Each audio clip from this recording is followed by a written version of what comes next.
The Radical. Fundamental principles of freedom, rational self-interest, and individual rights. This is the Yaron Brook Show.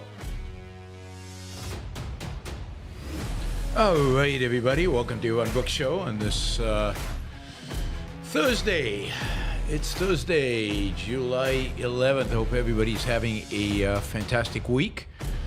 And yeah, we're going to just jump into our new show. Actually, before that, I came across this. I spend probably more time than I should on Twitter. But it's super useful because you get a lot of kind of the news stories off of there that link to articles, and you. So I have to, otherwise it would be hard to produce these news shows. Anyway, on I follow Jordan Peterson on there, and I came across this tweet, and this tweet's so over the top. I have to read it to you, and you guys can decide what you think. Now, let me just clear. I completely agree with this tweet. This is 100% true. I'm with Jordan completely on this, but God, if I could write tweets like this, I would have millions of followers. I need to jack up my angry prophet, whatever. I don't know how to do that, but Jordan Peterson has it down. Maybe I need to learn from him. Here goes. Hey, you Nazi troll rats. Anonymously trumpeting your anti-Semitism doesn't rescue from your mother's basement or from the demon of resentment or make you more attractive to the women who take one look at you and shudder, and rightly bloody so. You are despicable, bottom-rung cowards using Gaza, Hamas as camouflage for your detestable cluster B psychopathy, narcissism, Machiavellianism, and of course, sadism. I've got your number, you pathetic tantrum toddlers. You don't even have the courage of genuine bullies. You Cheeto dust-covered, sweet-stained white T-shirt, hide behind your mommy skirt scum. Disgust is wasted on you.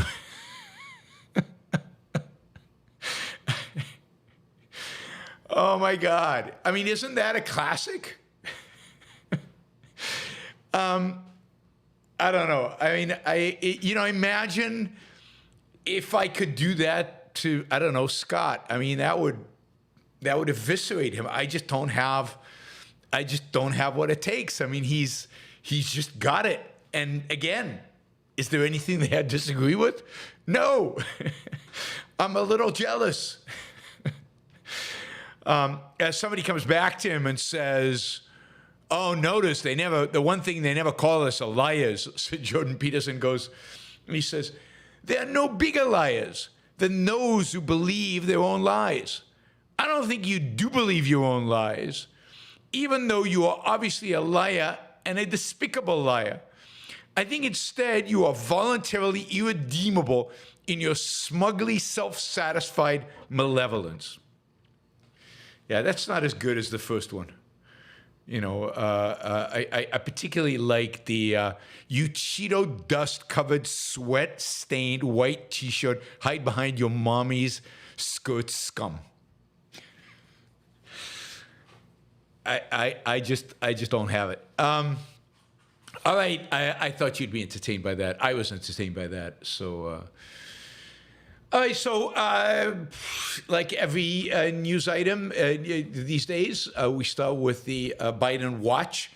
So nothing really new except that Clooney, you remember that quote I had yesterday from Clooney, that's in the New York Times. And others have come out to argue that Biden should step aside and let somebody else run. There are now polls that show that Kamala actually does better against Trump than Biden does. These are out of Biden's own campaign, so there really does seem to be a growing motivation, a growing push around this idea that he needs to leave and maybe Kamala can replace him. Biden is doing a press conference, unscripted. They didn't get the questions in advance. A press conference in, I think this afternoon, so in an hour or two. So I will miss it. It doesn't matter, right? So, I mean, if he really bombs, then I think he's out. And it really will depend on the kind of questions he's asked. I mean, he should be asked direct questions about his cognition and his ability, and with concrete examples of where he's not there. So, it's my guess it's going to be decided by Monday, but who knows? Who knows? It's not going away. Rumors are now, there's a bunch of rumors out there that Obama is orchestrating it all behind the scenes. Obama hasn't come out and said he should resign, but he's the one pushing everybody to coalesce around that. But who knows if that's true? That could just be a conspiracy theory that's unfounded. I don't know. But it does seem like even people within his own staff are now polling Kamala to see how she would do. And she does fairly well against Trump, at least in their internal polls. At least that is what is being reported. Again, as we talked about yesterday, the mainstream media has basically come out against Biden. So at every front, it does look like the pressure's on, and there's reasonable reason to think that he could be out. He could be out. But we will see. Anyway, in the meantime, I mean, Trump couldn't have asked for anything better. I mean, basically, the Trump campaign at this point believes that if Biden is the nominee, Trump could win in an overwhelming landslide, that he could win the popular vote and crush Biden in the what do you call it? Crush Biden, by every measure, right? So the Trump campaign right now is unbelievably confident. There's a story in The Atlantic titled "Trump is Planning for a Landslide Win." And his campaign is all but praying Joe Biden doesn't drop out. So right now, the Trump campaign believes that if Biden is in the race, Trump just there's just no opposition. It's just an easy win. It's just an easy win for Trump. And again, he takes the Electoral College by a large margin.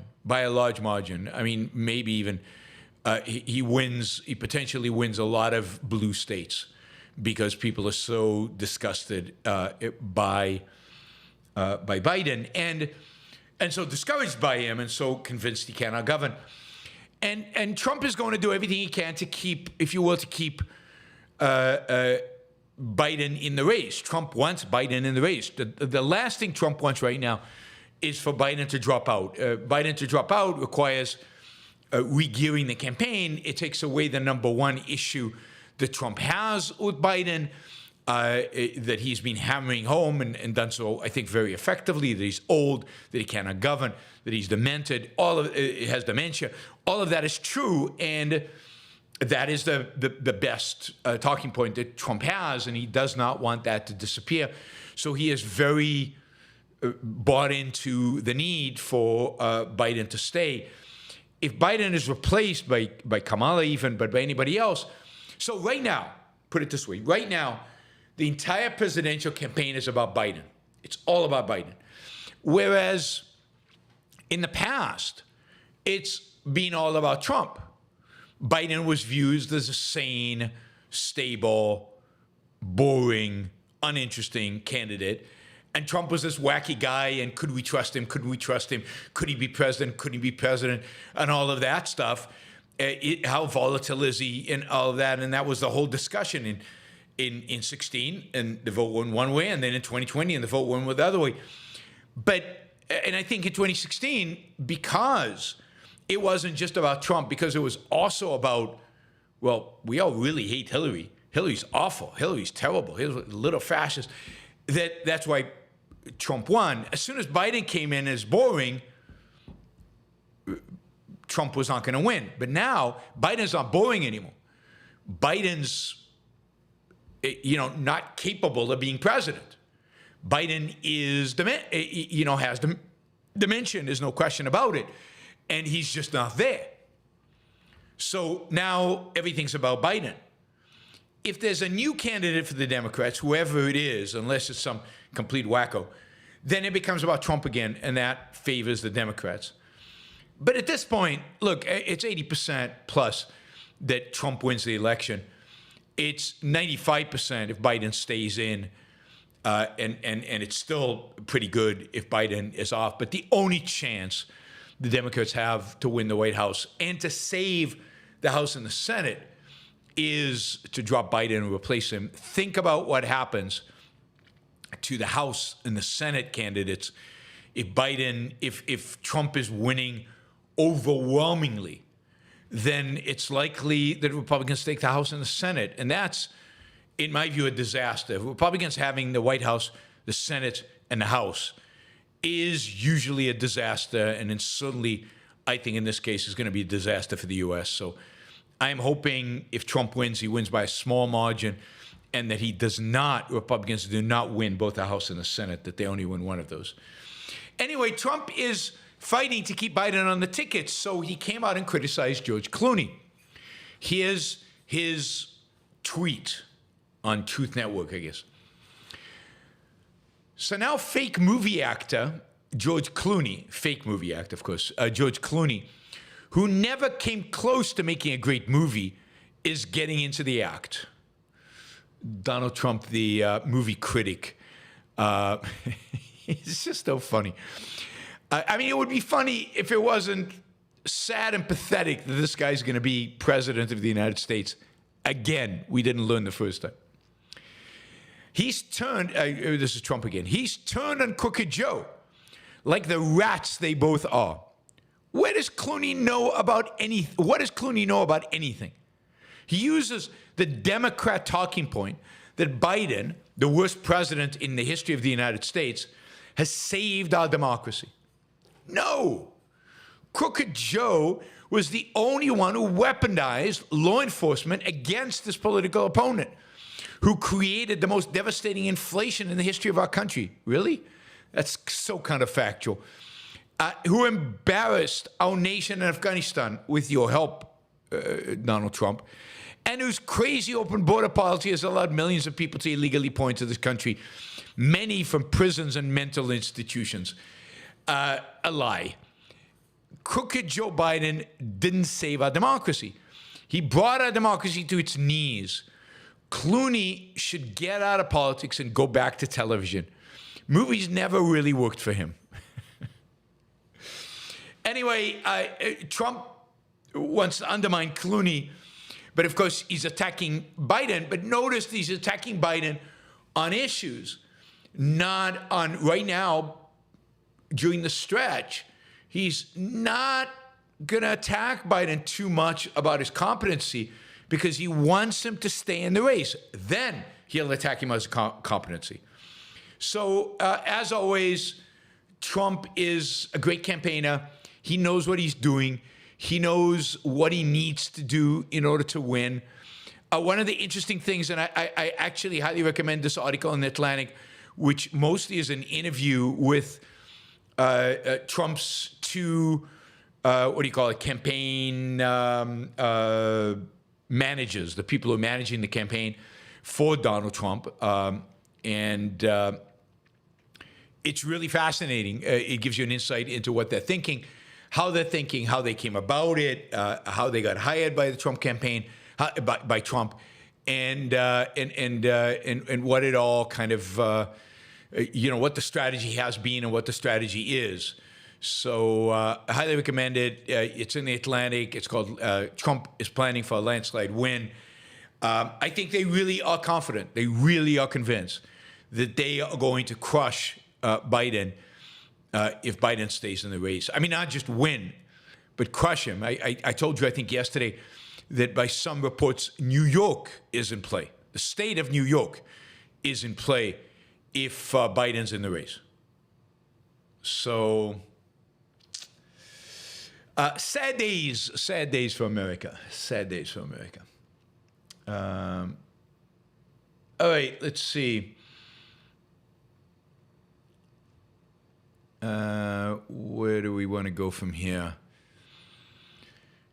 Yeah, inflation numbers came out today. CPI numbers and core inflation and CPI inflation, which is the consumer price index inflation, one of the many, many ways in which we measure price increases out there in the world. The numbers actually saw overall prices decline, actually go down in May by 0.1%, so that year over year inflation has declined to 3% from 3.3% last month. So prices actually went down. This was primarily driven, I think, by the fact that gasoline prices went down for the month. So the overall inflation went down. Now, if you take out food and energy, those prices went up 0.1%, but that was lower by a significant margin than economists expected. So overall, good inflation numbers in a sense of prices out there coming down. The major driver of overall inflation continues to be housing and rents and other home prices. Overall, shelter costs have been up 5.2% over the year, but they're cooling off. The rises were significantly lower this last month than in June than they were in previous months. David says shipping costs from China are coming down. I think as shipping lanes are stabilizing, maybe the Panama Canal has opened up a little bit, which makes it easier to get to the East Coast, of the United States, but it's also along the Americas. And the shipping prices, it makes sense for shipping prices to come down. Also, remember that Chinese flagged ships and other ships that are flagged by the Chinese as kind of on their side, if you will, are being allowed by the Houthis into the Suez Canal, so that's stabilizing prices as well.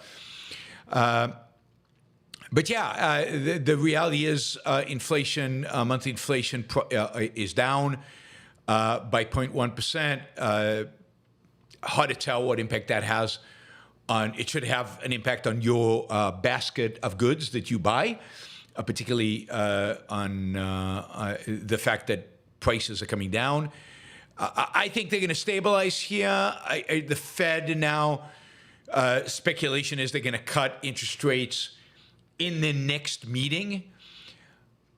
Maybe they cut it in August, but we will see. They might want to wait for another couple of measures to just make sure that this is stable, that this is actually stabilizing. Remember, their target is 2%, and inflation is still above that, but not on a monthly basis. On a monthly basis, it's negative right now. But even in the last 6 months, so they might want to wait a little bit longer to see if the trends continue and then decide whether to lower interest rates. But interest rates might be coming down here soon. In the next few months, you'd expect that the short-term rate, the rate that the Fed controls, starts indeed coming down. Let's just take this question from David. Thank you, David. Almost $100. If inflation is caused by money supply, How is inflation dropping in spite of rising government debt and rampant money printing? Well, the fact is that there isn't rampant money printing. If you look at M2, which is a measure of the amount of money in the economy, M2 has seen over the last two and a half years, I mean, I don't have a graph right in front of me, has seen the largest decline in M2 ever, maybe. The Federal Reserve has sucked out of the economy a lot of the money that it brought in. And indeed, it stopped doing that a few months ago, and it's now stable. M2 is kind of stable, so you get a cliff where it really fell off, and then since then it's been stable. So while government debt is increasing, most of that debt is being raised not but through a Fed, Fed printing money. But most of that is coming from private purchases of government debt. So the government debt at this point is, it's not inflationary directly. I think it's still inflationary indirectly in terms of expected inflation. That is, I think the market still believes that there will be inflation well into the future because of the amount of debt and that the government can't pay that debt back. But it's not that the Federal Reserve is printing money right now. The Federal Reserve printed a huge amount of money during COVID. That is the inflation we had. That inflation is basically, that price inflation is basically, being priced. It's been reflected in pricing for the most part. And at this point, that is stabilizing, coming down a little bit. There's still some angst about future inflation, and that's why prices keep coming up a little bit, but a lot less. And in the meantime, the Fed has been actively engaged in trying to suck inflation out. How does the suck money out of the economy? How does the Fed suck money out of the economy? By selling bonds into the markets. So what the Fed did during COVID is buy a lot of government bonds. It went into the market and bought government bonds. It got a piece of paper and it spent money into the economy. So the supply of money increased.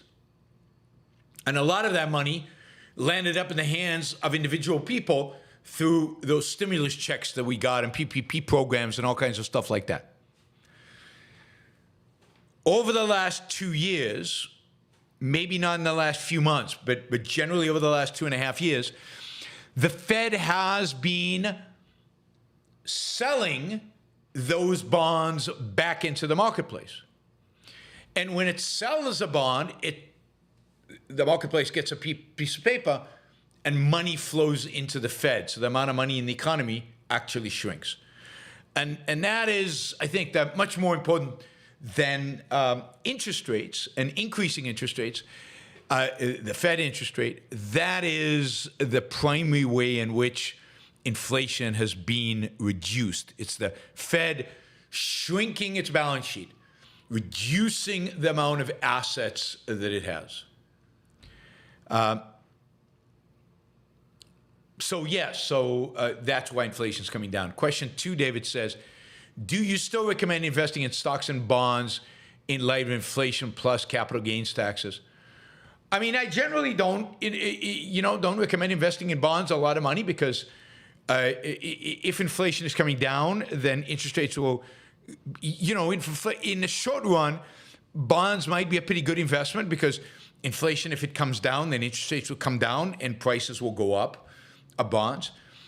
But generally, if you're investing for the long term, 10 years plus, there's never been a better investment than stocks.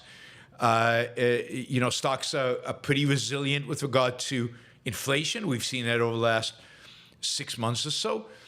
They are, because they can raise prices, companies can raise prices, and therefore they can compensate for the increase in inflation. It doesn't hurt necessarily their bottom line.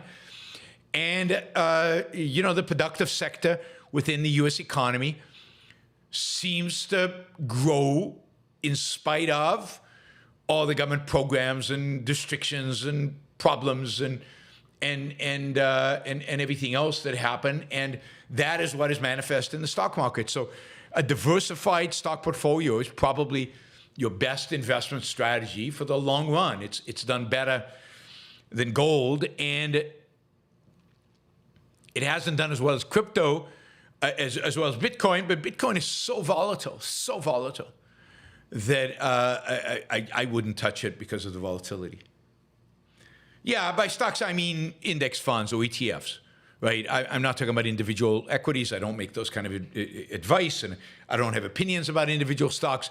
I'm talking about broad-based ETFs and index funds. Generally, I favor value stocks, although value stocks are being out of favor, but that means they're underpriced right now, probably, and hopefully they'll recover because my money's in value stocks. So I think that they will outdo. I mean, growth has done phenomenally well. If you're in NVIDIA, you've done phenomenally well. But I worry about stocks like NVIDIA and so on. So I would suggest, stocks that have not done quite as well. All right, let's see. Maximus, thank you for the support. These are stickers. Mike Dial, thank you for the support. John, $50, thank you. Really appreciate that. And Climb, thank you. Appreciate it. All right, let's see. Where are we? Yeah, so that's my stick on inflation. It basically is a phenomena, both a monetary and I think a physical phenomena. It's primarily a physical phenomena that affects, that is, budget deficits affect expectations. It is a monetary phenomenon in the immediate direct impact on demand and therefore on prices driven by demand. But prices can also go up because of expectations, not just because of a direct impact from people having more money in their pockets, which is what happened during COVID. All right, Gaza is a story in the Washington Post today, an editorial, I guess, in the Washington Post today, that cites senior U.S. officials that are basically saying that a framework between Israel and Hamas for a ceasefire and a release of hostages is basically being agreed on. That we now have the CIA director and a Middle East advisor from the Biden administration shuffling around regional capitals.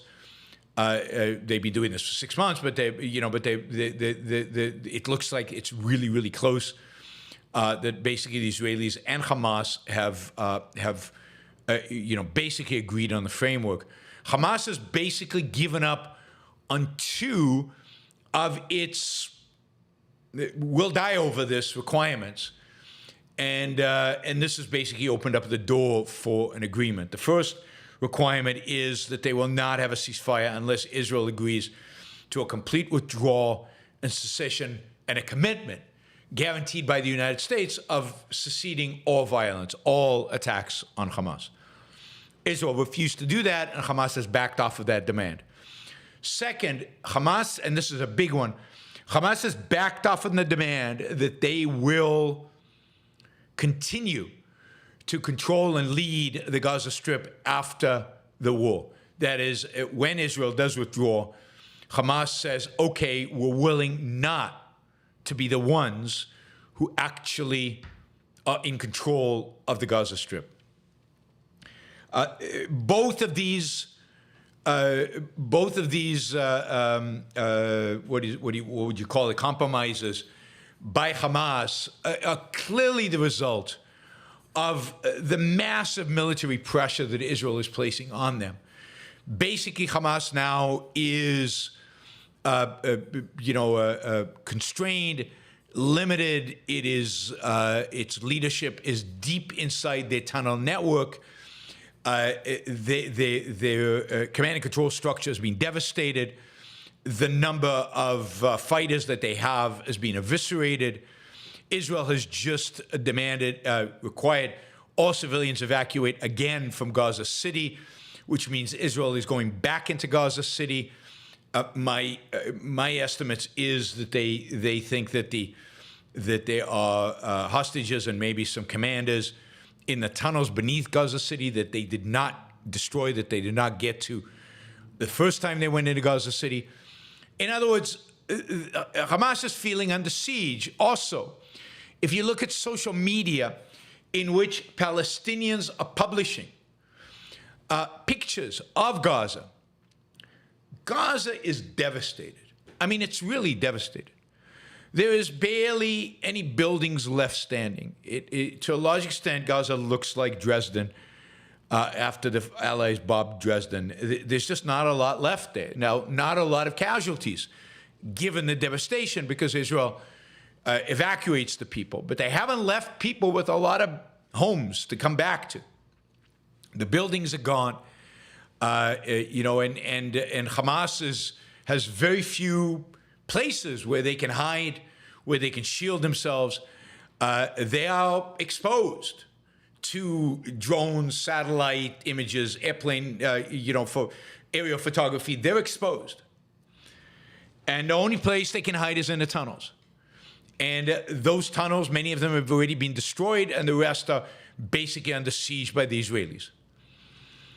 And that has pushed them into the corner. This is what victory, or at least close to victory, looks like.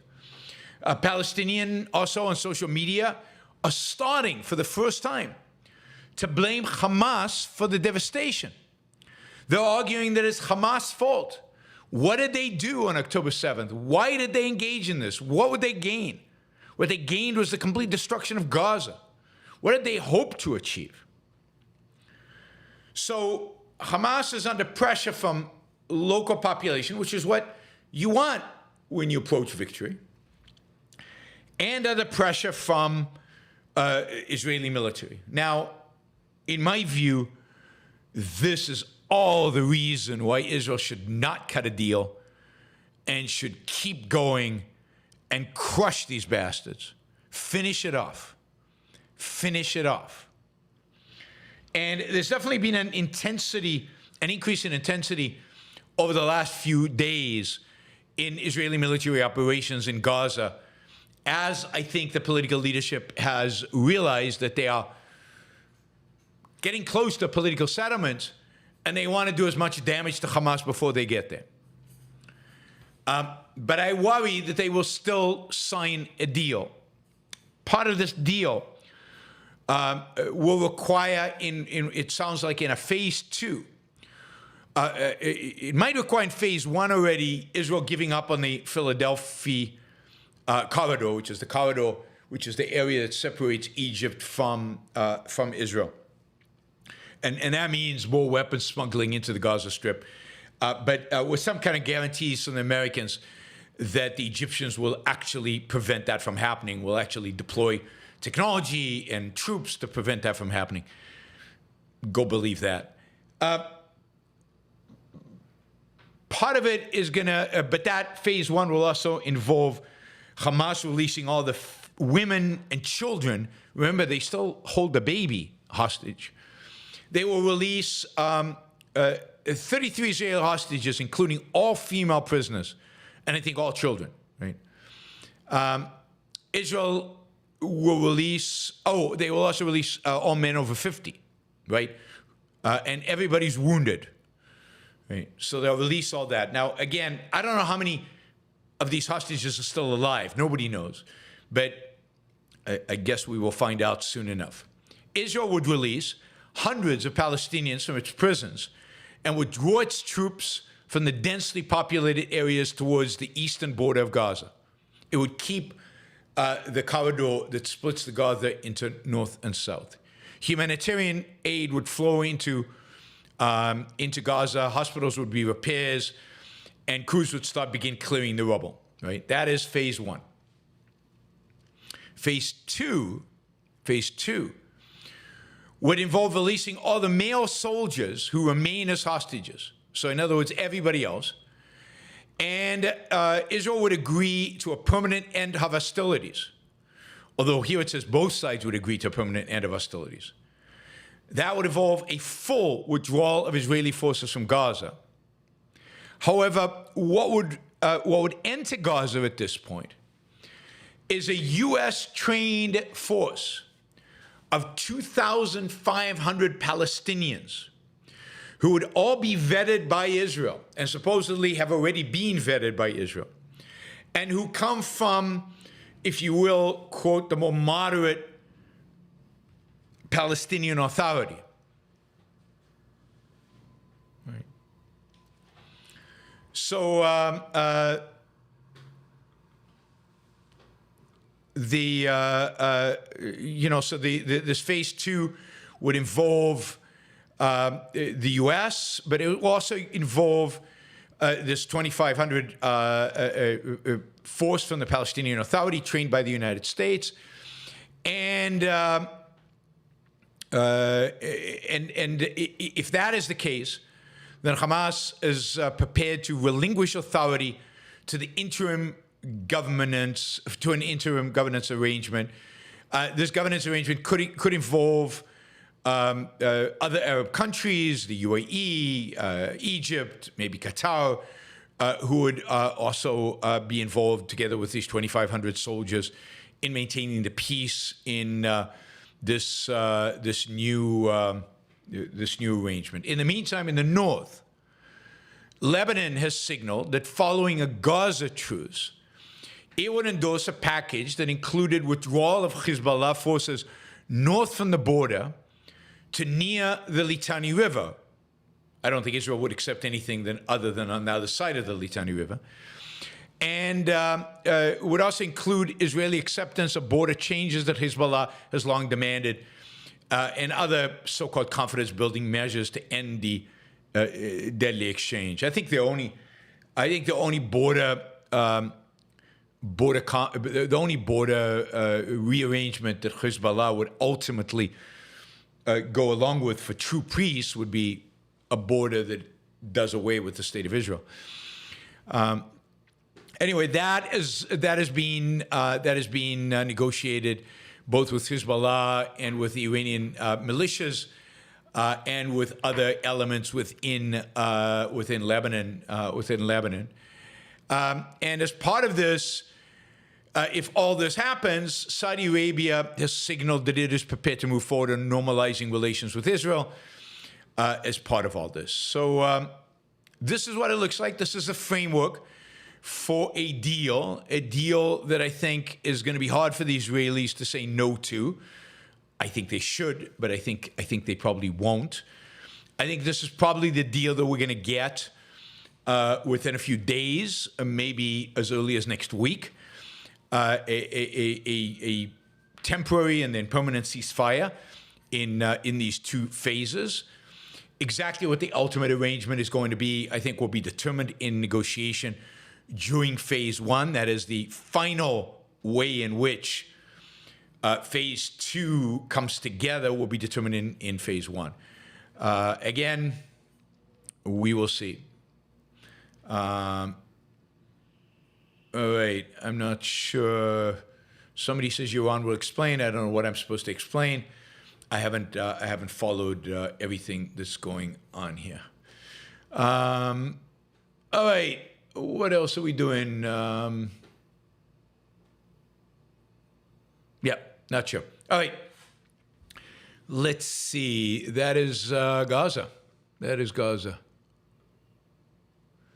Let's see if that closes that window. Let me just quickly look at the questions here. I think that's all good.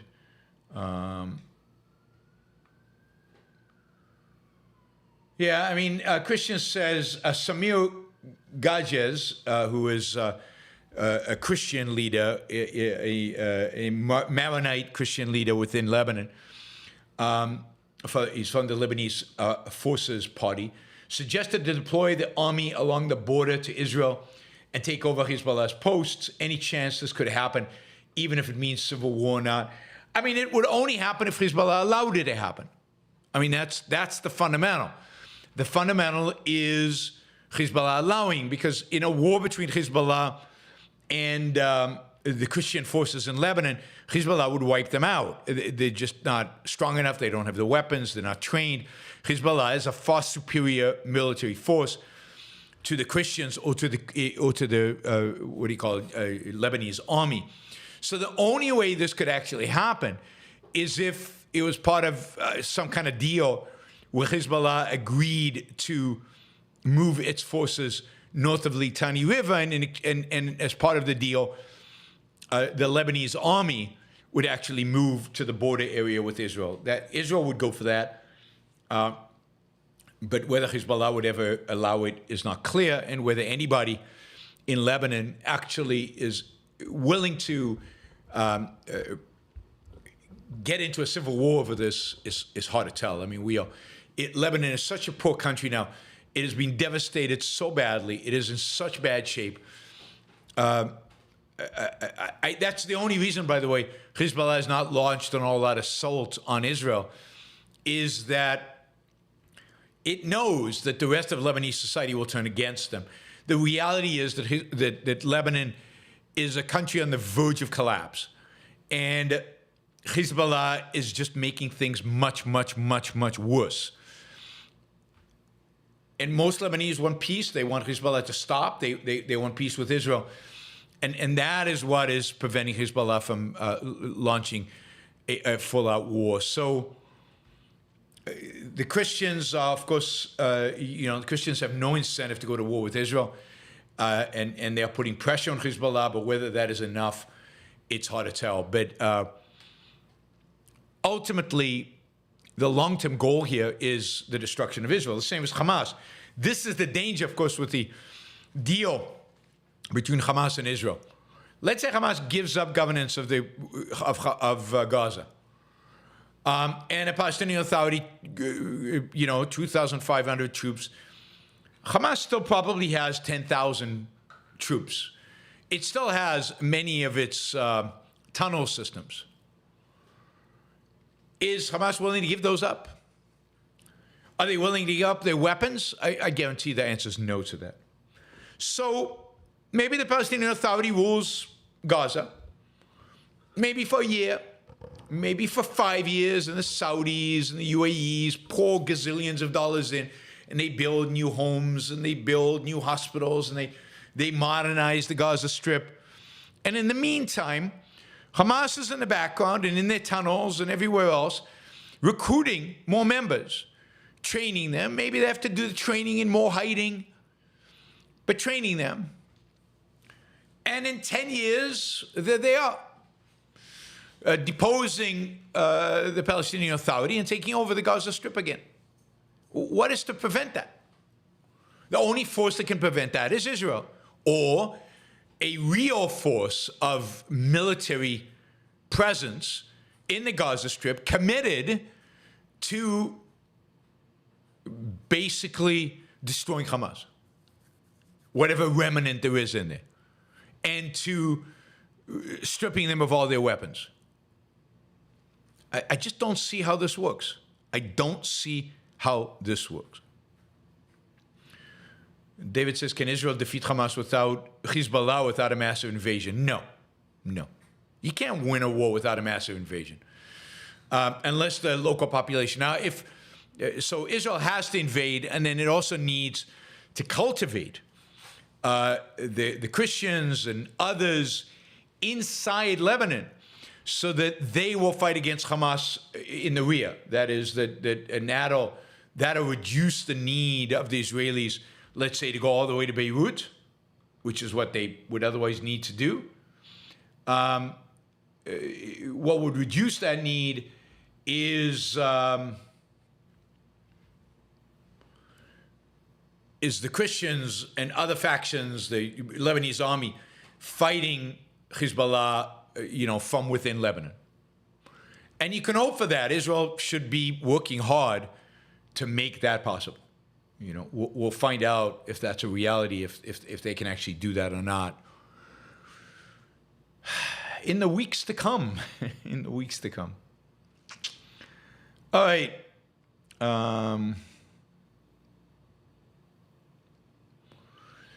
Okay, here's a story, breaking story in the media. Hard to tell, of course, if these things are true, whether we're getting the whole story. But this is consistent with stuff that I've been telling you in the past. And that is that Russia is engaged in all kinds of subversive activities in Europe. They're blowing up factories, they're starting fires, they're doing all kinds of things all over Europe, without acknowledging it, but it's always Russians that are being arrested when these things happen. So it's very difficult. So they're trying to create as much havoc, as much disarray in Europe as they can, particularly for facilities, weapons manufacturing facilities that are helping Ukraine. And as part of this, U.S. intelligence, I guess this has been released, that earlier this year, they undermined a plot of the Russian government to assassinate the chief executive officer of a powerful German arms manufacturer that is producing artillery shells and military vehicles for Ukraine. So this is, again, one of a series of Russian plans to assassinate defense industry executives across Europe who were supporting the Ukrainian effort. In this case, his name is Armin Paperger, a white-haired Goliath. He's a big guy who runs the German manufacturing company. Anyway, this is part of this big Russian sabotage campaign all over Europe. The West, the German intelligence and U.S. intelligence, the CIA, discovered this plot, foiled it, and stopped it from happening. There's a lot of intelligence sharing around all this stuff. Everybody is very aware that the Russians are going to play all the dirty tricks. They know them all from the KGB days, and they will continue to try to foil the attempts of Europe to provide support for Ukraine. So that is all happening in the background as we speak. And again, we've seen people arrested in England and Germany and elsewhere associated with Russian intelligence that are accused of sabotage of facilities associated with the war in Ukraine, or with the West's help. This is a story. Okay, let me skip this story. We'll come back to it. Remember yesterday we talked about Bukele, I think it was yesterday, and the speech he gave where he threatened businessmen with the same treatment they would get that the gangs had gotten if they continue to raise prices. Well, yesterday, he gave that speech on Friday. And yesterday, authorities in El Salvador began inspecting supermarket chains to see if they are following Bukele's order not to raise prices. To quote the Consumer Protection Agency in El Salvador, today we have begun a second and important effort to carry out a series of investigations, a line of investigations into supermarket chains. So he was serious. And, this is leftist tactics. This is not what a free market president would do. This is Bukele being an out-and-out fascist. This is the kind of stuff that you would expect from Chavez or Maduro in Venezuela. This is just the insanity of price controls and blaming corporations and blaming businesses for rising prices, which, as we talked about earlier, are almost always a monetary phenomena. Prices of tomatoes, onions, peppers, carrots, and lettuce have all goes up supposedly, and so all of these are being investigated with legal penalties being inflicted. Supposedly, potatoes are just horribly expensive, and the reason for all of this must be, of course, the corporations. Now, El Salvador, if I remember right, uses dollars and Bitcoin as its legal tender. So whatever inflation they might have, whatever rising prices they might have, are not being caused by, inflating the local money supply. There is no local money supply. The inflation is inflation that's exported from the United States because of the increase in the money supply in the U.S., and maybe it's slowly filtering over there. It might take a while. Inflation doesn't happen everywhere at the same rate with everyone.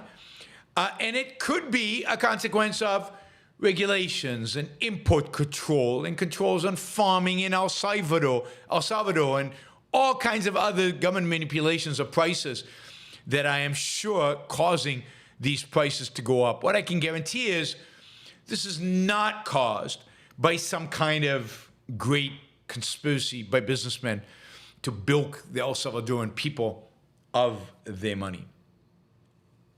But that is a talking point that now Elizabeth Warren and Bukele share.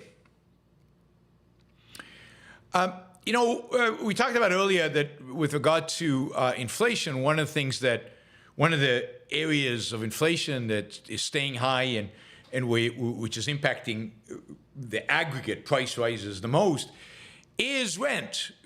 Apartment rents are going up. But an analysis that looks at kind of where are apartment rents going up and where are they coming down finds an interesting but kind of obvious phenomenon. In areas where in areas where construction of new apartment buildings have been intensive over the last year or so, apartment rents are cooling and even coming down. In areas where there is no new supply, there is no new construction of rental properties, apartment rents are climbing. So the rise in rents might not actually be a monetary phenomenon. The rise in rents could be a supply phenomenon. And it's certainly a supply phenomenon, without any question, in certain geographic regions, because the apartments are not going up in price, rent is not going up consistently across the country. And it's not directly related to demand. It's all related to supply. In those areas where regulations allow contractors, developers, to increase supply as a consequence of the increased demand, prices have come down or stabilized. In areas of the country where they have not been allowed to increase the supply as demand has gone up, prices stay high or have increased significantly. So a lot of what we're seeing in terms of rent is not necessarily inflationary in the sense that we mean it as a monetary phenomenon. It is a supply phenomenon. That is, it is a consequence of artificially regulation driven shrinkage of supply. And this could very well be happening in those agricultural products in El Salvador. For all kinds of regulatory reasons, there could be a shrinkage of the supply, which causes particular items to increase in price. So there you go.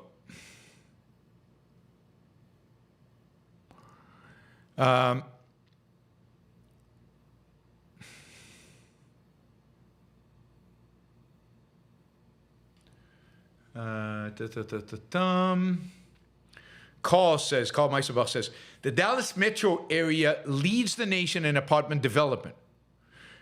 More than 21,000 units opened in 2023 and nearly 55,200 units more are under construction at the start of 2024. And my guess is that prices in the Dallas area, rents in the Dallas area, have not increased as fast as they have in places where you can't build, like in much of California, or in other areas where supply has been constrained. It's why Texas stays affordable, in spite of the fact that people keep moving there. It's why, for example, prices in Austin are declining, prices and rents, because they built so much when demand increased during COVID that now there's so much supply that the old prices are now warranted and prices are coming down. It's working exactly like textbook examples would suggest. Carl says, continues, rent growth remains negative on an annual basis, down 1.4% over the past year. Now so you've got negative inflation in Dallas when it comes to rent. Is that because of a monetary issue? No. It's simple. It's a supply issue.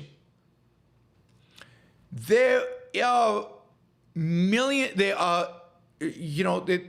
a massive demand for housing in the United States by Americans who are forming households, Gen Zers forming households, and by immigrants, legal and illegal, who need places to rent and buy. And if you don't build, then prices go up. But if you do build, then prices stay the same. And Texas is a testament for this.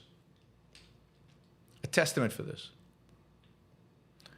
So, yeah, if you're struggling paying rent, Dallas is the place to move to. All right. Let's see. What do I want to talk about now? I've got this story. This is a good one. Depressing one. All right. You know the United Arab Emirates, UAE, includes Dubai. Dubai is one of the Emirates in the United Arab Emirates. United Arab Emirates actually signed a deal with Israel. That's part of the Abraham Accords that everybody touts as, look at this, isn't this amazing? UAE is also touted as an example of, look, these Arab countries can become Western, they can moderate, they can become friendly, they can become modern. We should just treat them like everybody else, and we should trust them, and we should embrace them. And hey, Yaron, why don't you go and live in Dubai for a while? There's low taxes, it's great. And I'm like, no way, no way. And I don't trust them, and I've never trusted them. And why? Well, here's why. So this is a story, in the New York Times.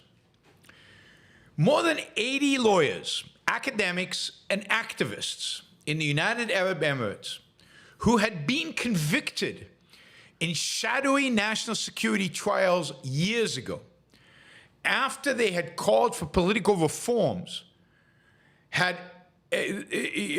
expected to soon be released from prison one by one because their sentences were expiring. And I read from the article. But in a move that stunned the prisoners' families, the men were all prosecuted again. The majority sentenced on Wednesday to terms ranging from 10 years to life in prison, dashing their families' hope for a long-delayed reunion. The authorities accused the men of starting a terrorist network called the Justice and Dignity Committee and on and so on. But these are thinkers. These were not terrorists. These were reformers. And yet, they're all finished their sentences, and they automatically got renewed. These are authoritarian states. These are dictatorships. And when they want, they're completely totalitarian. These are not free countries. These are not Western countries. These are not westernizing countries. These are countries committed to authoritarianism. And they will crush anybody who criticizes that authoritarianism like that. Now, if you don't care about free speech, if you don't care living in an authoritarian state that has a certain percentage of its population living in semi-slavery, these are the workers who immigrants there but have no rights really. If you don't care about the rule of law, this is an example of no rule of law, then yeah, Dubai and Abu Dhabi and the United Arab Emirates are a great place to go live. Great place to hang out. Not for me. And I don't trust them. Like Israelis, they go on holiday to Dubai and they go back and forth and they celebrate, they do business with the United Emirates.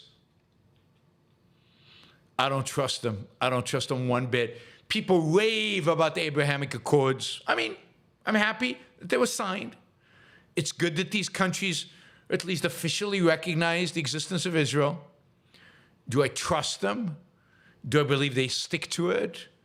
Do I think they'll never fund terrorism again? No. No. And I would keep a close eye on them, and I would never, ever, ever sell them sophisticated military equipment like the United States is actually doing.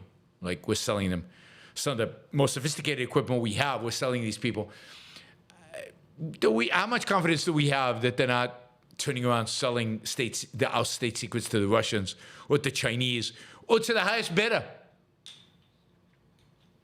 So no, I don't trust any of them. Authoritarians are authoritarians. They're not to be trusted. They're not to be believed. And they're not to be befriended if you can help it. If you can help it, don't befriend them. So, no rule of law in the UAE. No freedom of speech in the UAE. Tyler's 10th super chat, according to Twitter. Thank you, Tyler, for the sticker. Thank you, Mary Aline, for a sticker. Thank you, guys. Really, really, really appreciate it. All right, what do we have left? We did UAE. Should we talk about weed today? We'll talk about those two stories. Yeah, let's do this AI story quickly. It's a positive story. And then I think we will talk about J.D. Vance. He might be. He might be the. Yeah, we'll talk about him in a minute. All right, AI. So AI is already starting to revolutionize much of what we are doing as human beings. You know, we've talked about this many times, but one of the challenges of the new economy with the need for batteries and a lot of tech products is the need for a lot of materials that we've been in relatively short supply of. Copper, among others, and other metals. Copper prices have gone up a lot. This is why in American cities and in a lot of other places, it's pretty lucrative to go and basically steal copper from any way they can, from public, the lights and public streets and all. Anywhere there's copper, people are ripping it off and pouring it, taking it away. Anyway, an AI company in Silicon Valley has developed an AI agent that can basically scan the globe and using a variety of different data points, basically predict where there's going to be specific minerals that for mining. The company is called Cobalt Metals. It is a mining company that doesn't mine. It is a mining company that makes discoveries of materials without ever digging in the ground.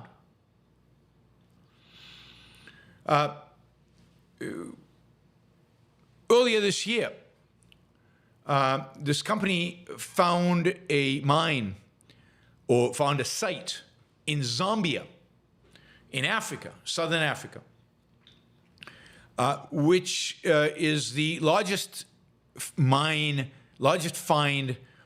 of copper over the last decade, or more than a decade.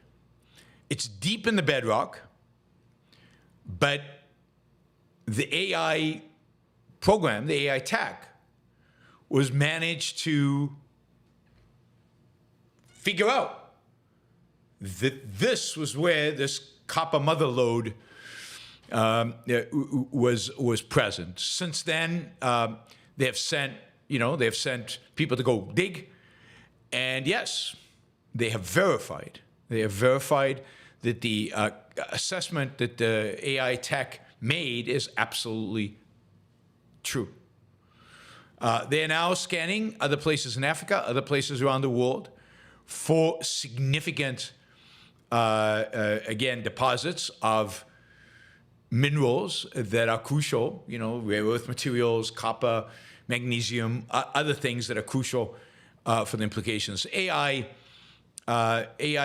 is, again, and will, even to great extent, prove to be really a life-changing, economy-changing technology. This company is putting $2.3 billion into this mine, and it's negotiating tricky partnerships with contractors and governments in order to be able to, once they find the location, now they have to mine it, and how to do that. It supposedly has already 60 exploration projects in various countries based on the data provided by the software. This is going to change. This is going to change the way, we discover, we exploit nature's resources. We exploit Mother Earth.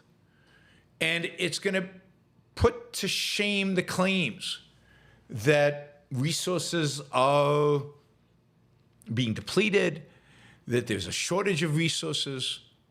The reality is, given technology, resources are unlimited. And again, the next stage, if we run out in Earth, remember, Earth is very deep. There's a lot going on underneath we don't know of, and we will become better and better and better getting at it. And then ultimately,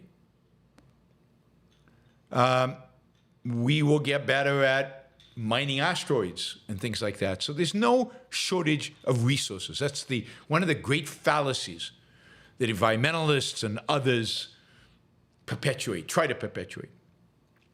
By the way,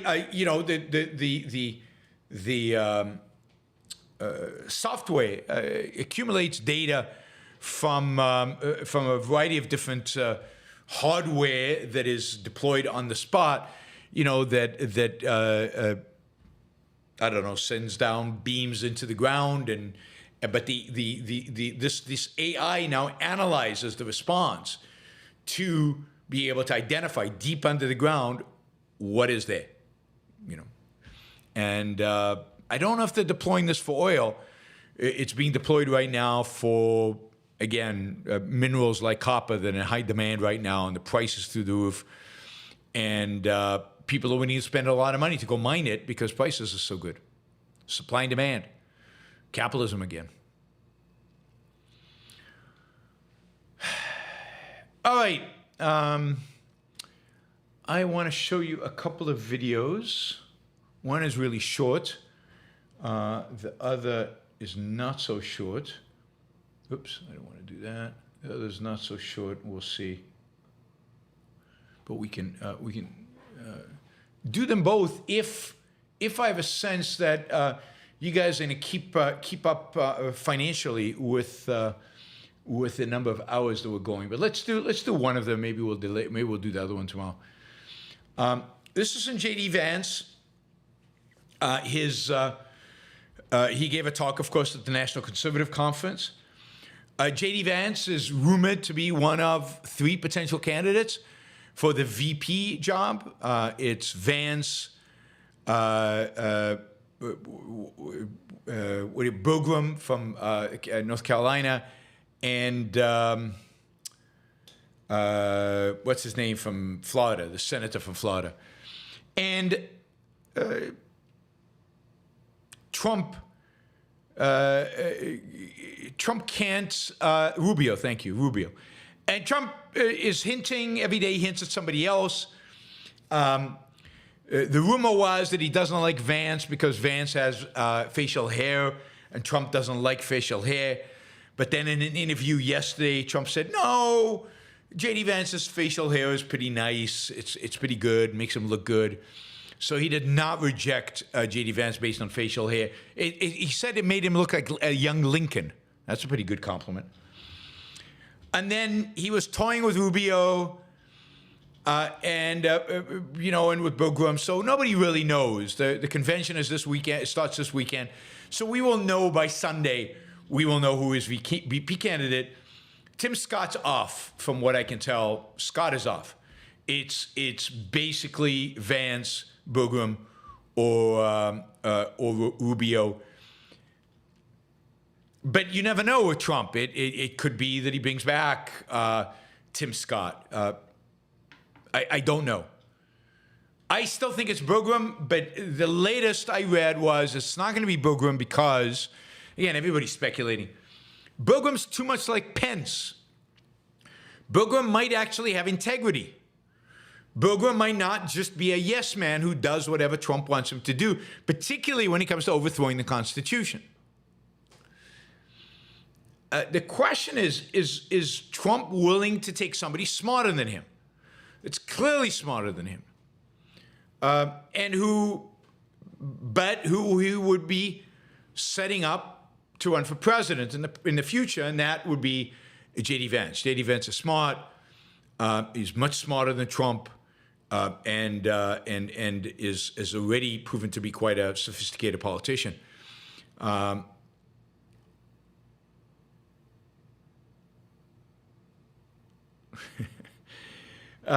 So let's take a look at J.D. Vance at the National Conservatism Conference. It's 1 minute long, the clip, so maybe I'll play it all the way through, or maybe not. I don't know. It's hard for me. You guys know that. All right, so this is from the National Conservatism Conference. This could very well be the Vice President of the United States, and in that case could very well be the front runner for President of the United States in 4 years. Unless Trump decides that he's going to ignore the Constitution and run again. Here we go. I think this will work. One of the things that you hear people say, even on our side, that you hear people say, is that America is the first creedal nation. Okay? America is an idea. Now notice he says, even on our side.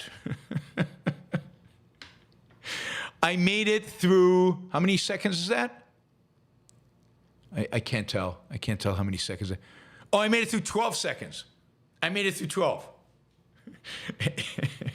Matthew says, I bet YB can make it 15 seconds. 12.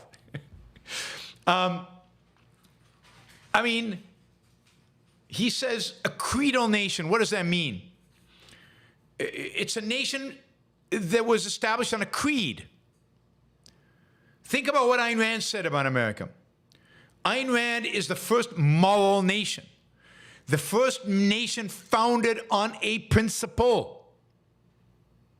On a principle. A creedal nation, a creed. So he's basically saying some people, even some people on our side, i.e. conservatives, believe that America is an idea. That America is an idea. A creed. Or in Ayn Rand's terms, a moral principle. That's its foundation.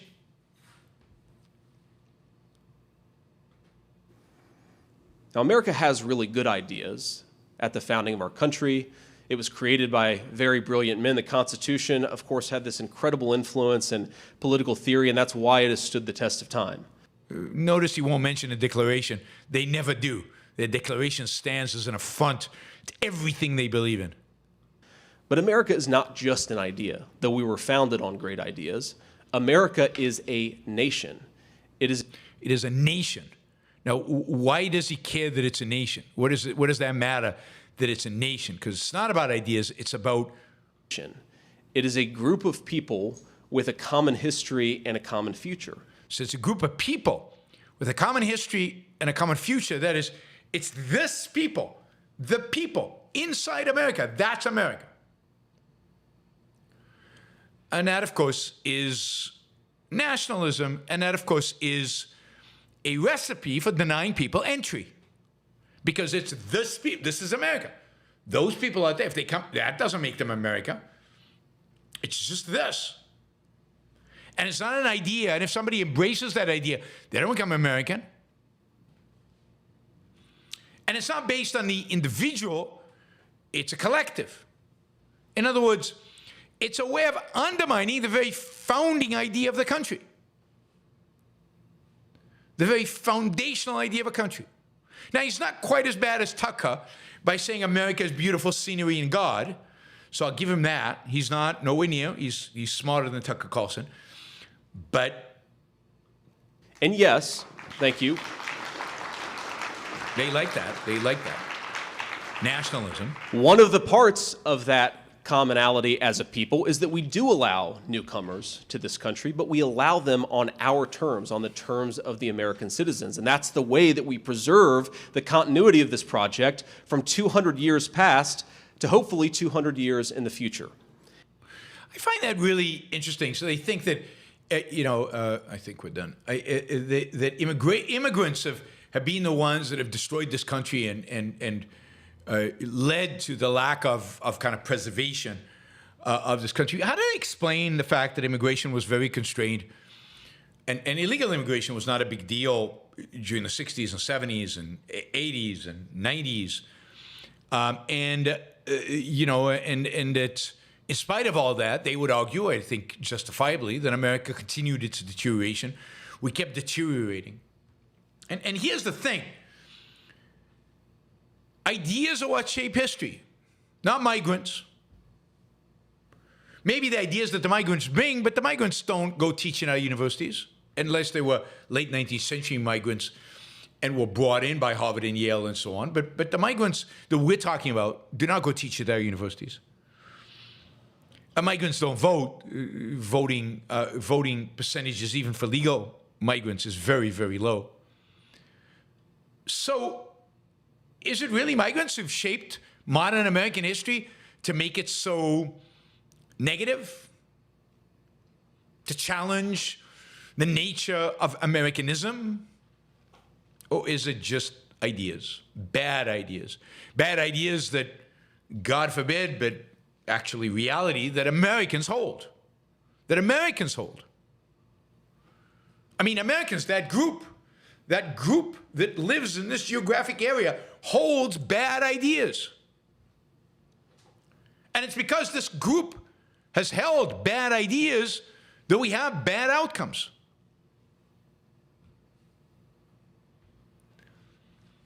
If we want to save those ideas that he recognizes are great ideas, of course, that was in the past,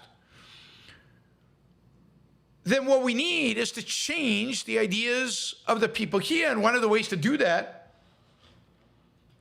is to stop violating people's rights.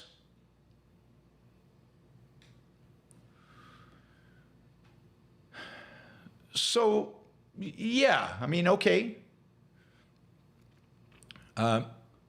We should choose who to have come into this country. To some extent, sure. But what they're actually arguing is dramatic restrictionism. And based on what criteria? On the criteria of the bad ideas these people have? That the nation has? That the people within the nation have? America is an idea. It's an idea related to particular documents in a particular geographic area, but it is an idea. It is a country formed in a particular geographic area based on that idea. And the people who have lived in that geographic area have benefited from that idea. And over the last 150 years at least, have stabbed that idea in the back repeatedly, primarily the politicians among them, have undermined it, have undercut it. And as a consequence, that idea is losing steam, losing its power, losing its relevance. But it's still true that America, in its founding, and where it has been successful, is an idea, has been an idea, will continue to be an idea. An idea maybe the American nation, certainly if these nationalists win, can't and won't live up to. But an idea nonetheless. All right, let's take a break here. We'll do some super chats. If, we bring in enough money to justify a third hour, then I do have an analysis of some more J.D. Vance, this time questioning Jerome Powell in a Senate hearing about wages and immigration, which I think is interesting. But we've already gone an hour and 22 minutes on the news, which seems like a lot. So let's take a break here and do some super chat and see how eager you are for a third hour. We still need about $70 to get to our $80 to get to our target in this hour. All right, a few reminders, starting with the fact that on, where is it? Yes, on August 3rd in Chicago, for those of you who live in Chicago or around Chicago, there will be a screening of the amazing movie of We the Living, Ayn Rand's We the Living, in a new, cleaned up production. The picture quality is improved, the sound quality is improved, dramatically improved. It'll be a one-time screening at a theater with a bunch of other people, which is fun. And not collectivistic, but fun. You'll be there with a bunch of Ayn Rand fans. There'll be an introductory commentary from Duncan Scott, who is the producer of the movie, and there'll be a Q&A afterwards.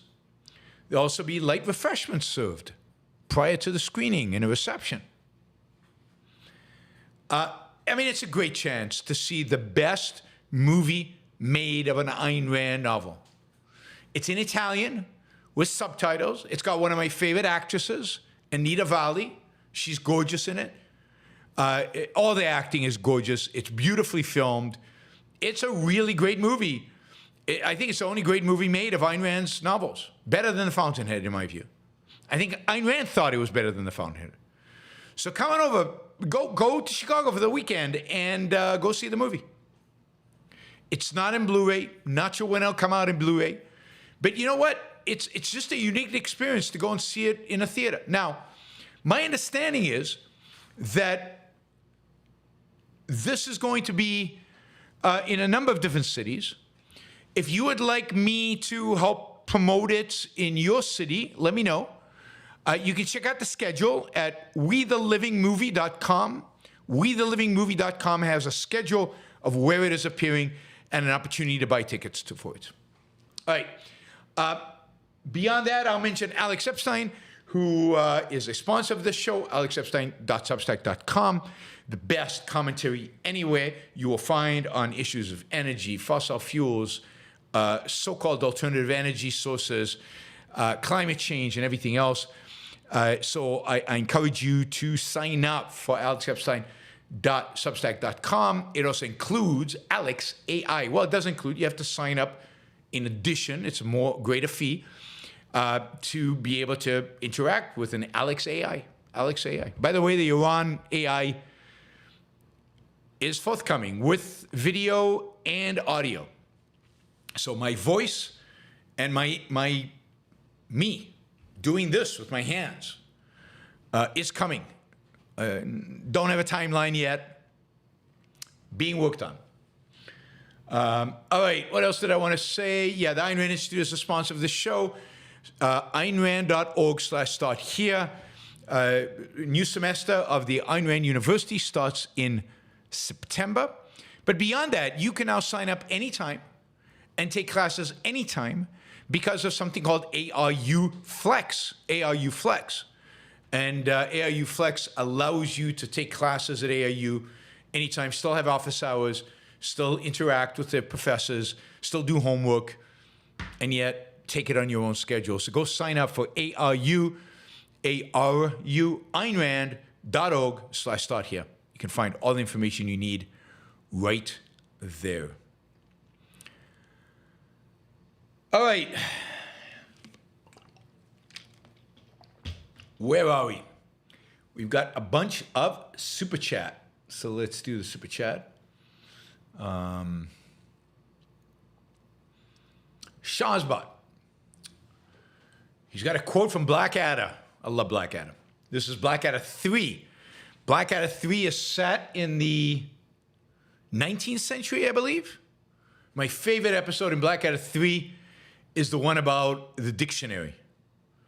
It is one of the funniest things you will ever see. Anyway, Blackadder, quote, "We are fighting this campaign on issues, not personalities." Reporter, "And why is that?" Blackadder, quote, "Because our candidate doesn't have a personality." I mean, that should be Biden's campaign, right? That should be exactly Biden's campaign. "We are fighting this campaign on issues, not personalities, because our candidate doesn't have a personality." Yes, that's Blackadder. But it's I think it's one of the funniest shows ever. Let's see. Andrew. "You're leery of tying Biden's decline to immorality, but isn't it reasonable to think a life of lying, pandering for power subverts a mind and is likely to have cognitive effects? What about the paranoia suffered by dictators?" Yeah, I mean, I think it does, but to diagnose that, to be able to figure out when is that the case and when it's not. I mean, what I can tell you is politicians are unhappy. I can tell you Donald Trump is a miserable human being and lacks self-esteem. Biden is a miserable human being and lacks self-esteem. Stalin, Hitler, all of them. Not that I'm comparing, these guys are much worse. Miserable, lack self-esteem. Okay, but can I attribute a particular mental deterioration to their moral status? I'm sorry, you can't do that. You know, we are not amateur psychiatrists.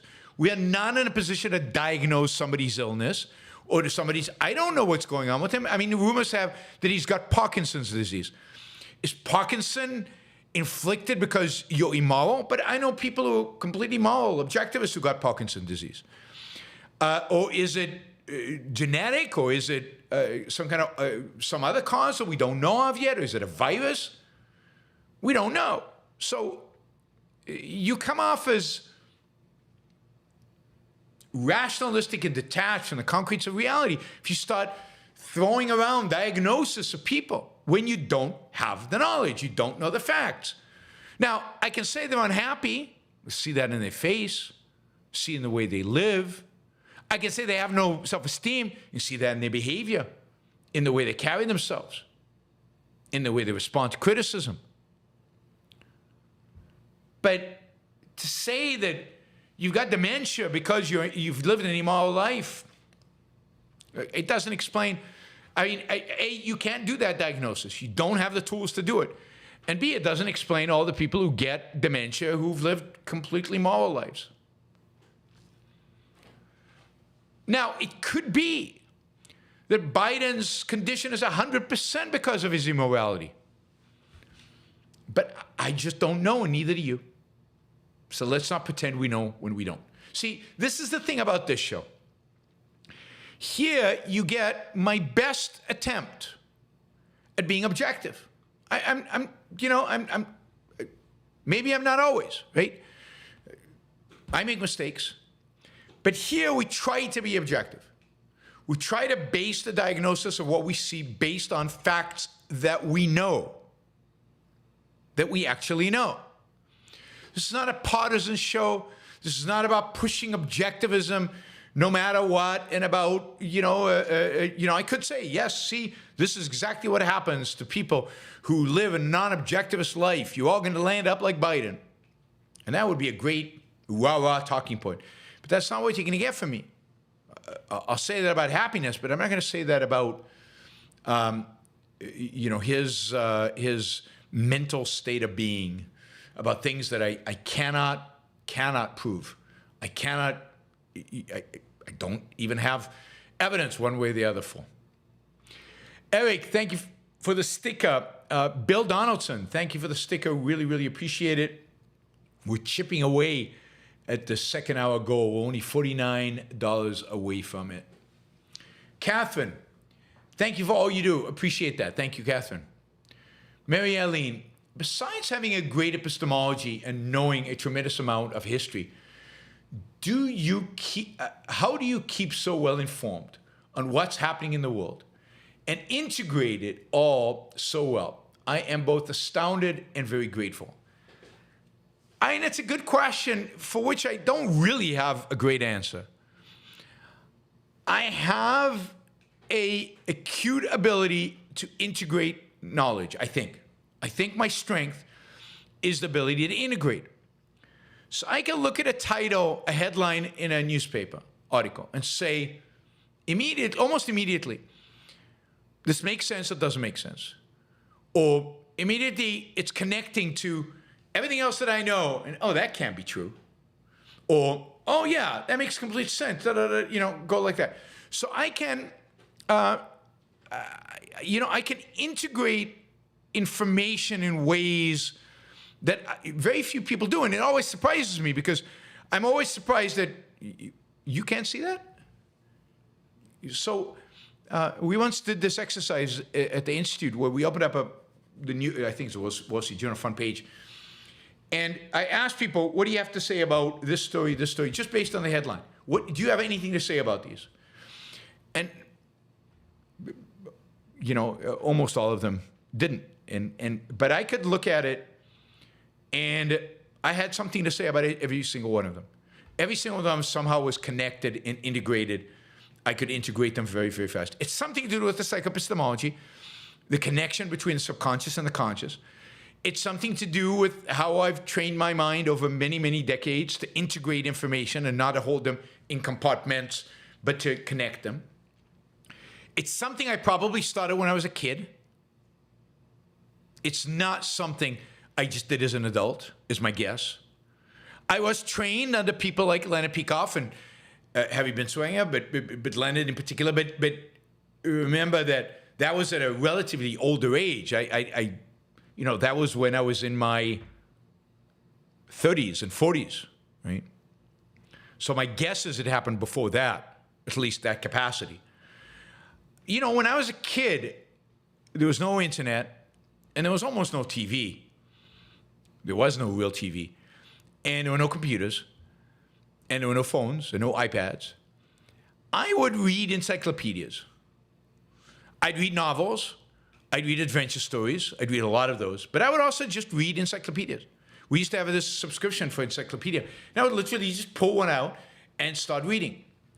And I think I just built up a base of knowledge and an attitude towards information, towards data, that has served me well. And I can't tell you what I read about. I can't recall any specifics from it. I have an awful memory. That's the other thing that's pretty amazing. I have a terrible memory. I don't remember stuff. But I have an amazing ability to recall historical things. I never remember dates, but historical things, the sequence of them, how they connect. And I can integrate them with stuff going on today really relatively easily.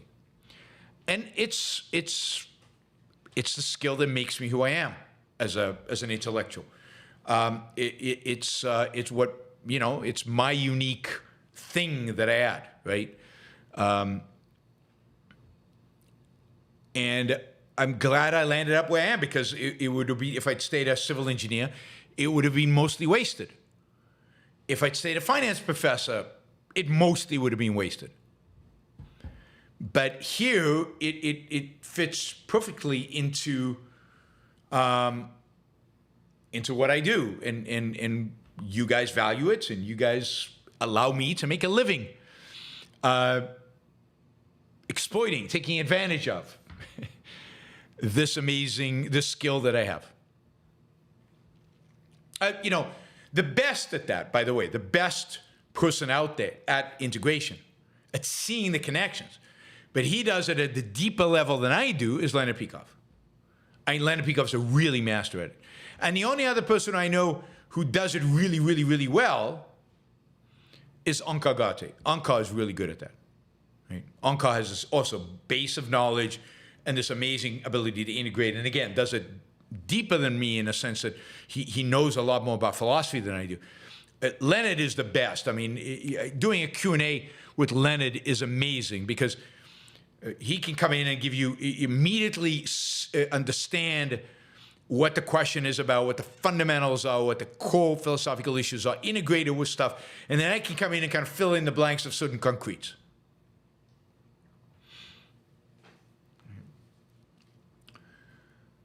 Thank you, Mary. Really appreciate it. Christian, the right to life entails the right to commit suicide. But do you have the right to kill another person on demand? Regarding the depressive Dutch woman, you said she wanted it. In my humble opinion, that cannot be sufficient an argument. I don't know why not, right? So if somebody wants it and is willing to sign a contract, sign away their rights, maybe even by law, you should say they have to have a month to think it over. And after a month, they come back, yep, I still want to die. Then why shouldn't you be able to help them? Why shouldn't you be able to help them? I just don't get it. If they're a clear mind, and they might be depressed, but they're still able to think, they're able to communicate. You've given them a month to think about it. Now, I don't know that you as a professional would want to do it, but I don't see, if somebody's willing to do it, why not? What would you prosecute them for? Murder? But the person wanted to die. Manslaughter? But the person wanted to die. They asked for it. I mean, not just asked for it in an emotional heat of the moment, but thoughtfully, in writing, after a period of reflection.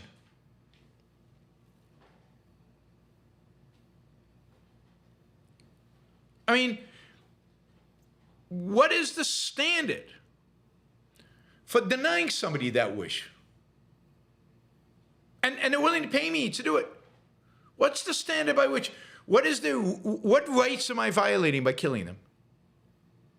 Suicide is a right. And there's nothing wrong with somebody helping you commit suicide. There's no, life doesn't belong to God. It doesn't belong to some other entity that by, committing suicide, you're hurting something else, God or whatever.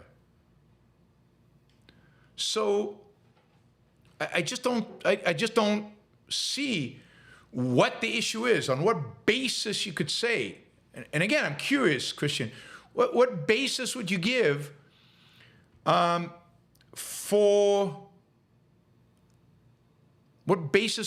denying somebody that?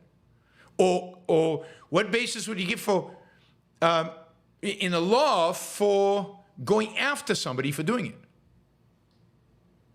For criminally prosecuting somebody. No rights are being violated. The person has given up his right. Again, thoughtfully, in writing. Now, I don't know if that case was, how thoughtful it was or everything. I'm just saying what the ideal would be. All right, Drewski. Lauren Boebert tweeted, quote, I wonder what could have caused Joe Biden's rapid physical and cognitive decline, with images of Biden receiving a vaccination. There you go. There you go. I mean, isn't that? It's perfect, yes. It's all those vaccines. That's what's caused them. As far as I can tell, I'm pretty sure Trump got vaccinated as well. Pretty sure Trump got vaccinated as well. It was his vaccine after all.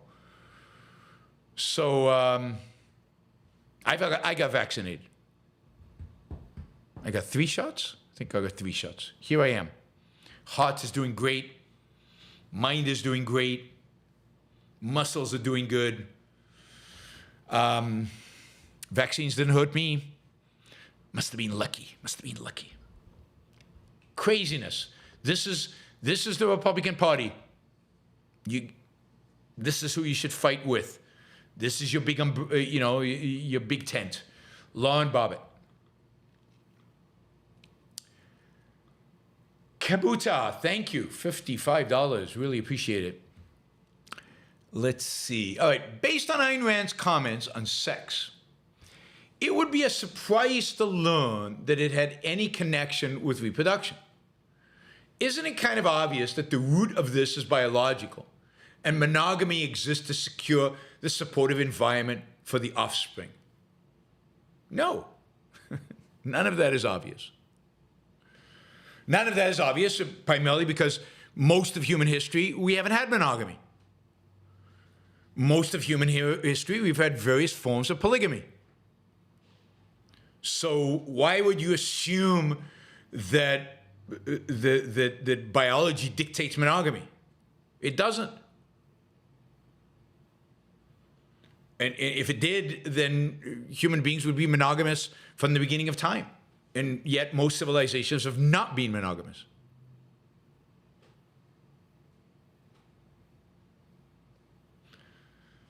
I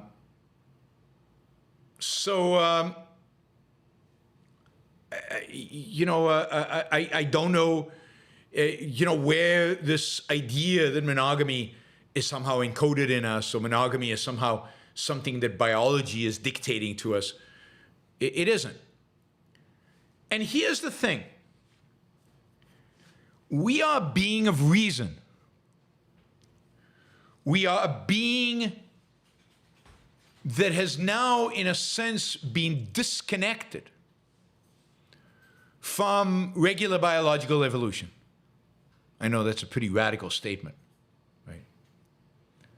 I mean, for example, if you carry a very deadly disease now that would have killed you in your youth in the past, and therefore maybe your whole line would have died off, now we have medicines that keep you alive and you can reproduce.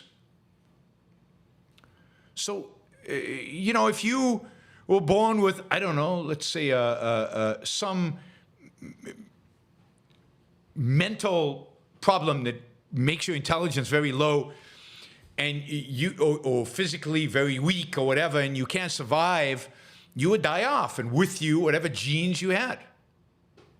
But now you can do something different and you can stay alive. So in deep respects, we've transcended evolution, and we have free will, and we can choose that.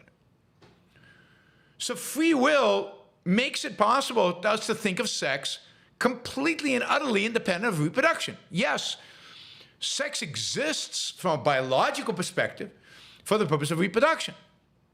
But for human beings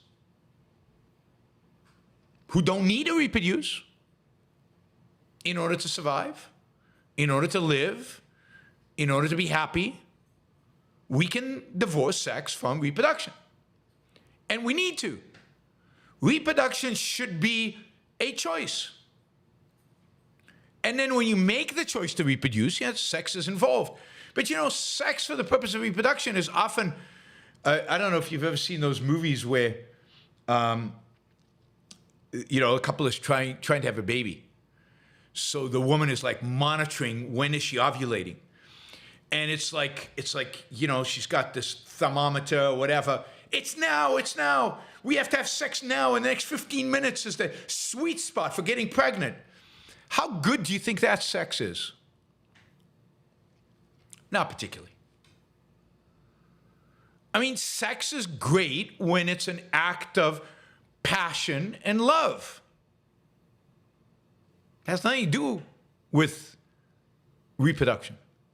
I mean, my wife and I are not going to have children anymore, right? Biologically impossible. And yet we have a phenomenal sex life. We have good sex. How is that possible?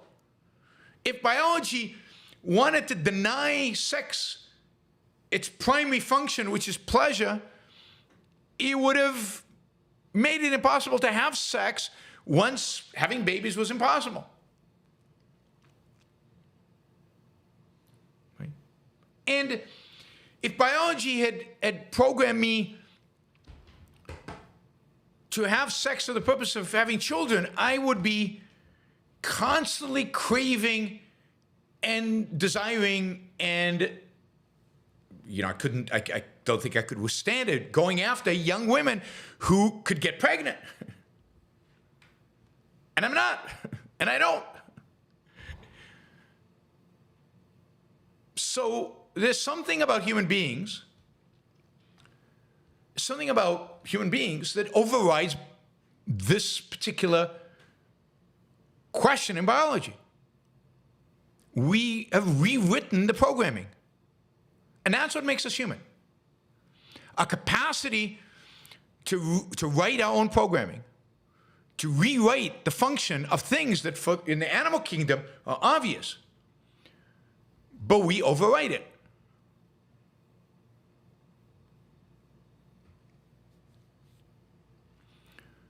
So for human beings, sex is not about reproduction. Reproduction is one of the options available through sex, but it's not the main reason one has sex. When you were 16 and you wanted to pretty much just have sex with pretty much anybody around you, any woman around you, were you doing it because you were driven to procreate? No, you knew that there was that risk. You took measures to avoid it if you had sex at that age. So, no. And this is the problem with, you know, evolutionary psychology. They think they've determined we don't have free will, and therefore we're just creatures of biology. But we're not creatures of biology, or better put, biology has provided us, evolution has provided us with free will and reason, and therefore made its other functions unnecessary. Made all that programming unnecessary. It's such a brilliant mechanism. Instead of having to program you for every single possible stimuli possible, no, you can program yourself.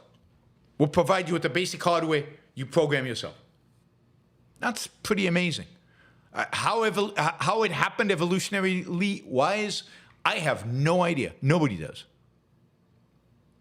But, yeah, I mean, just think about your behavior. Think about the people you know. We behave in non-reproduction maximizing ways all the time. All the time. Now, some people, some human beings,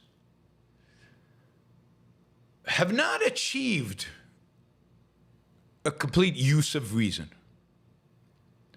Some people are still at the perceptual level. They haven't risen to the conceptual level.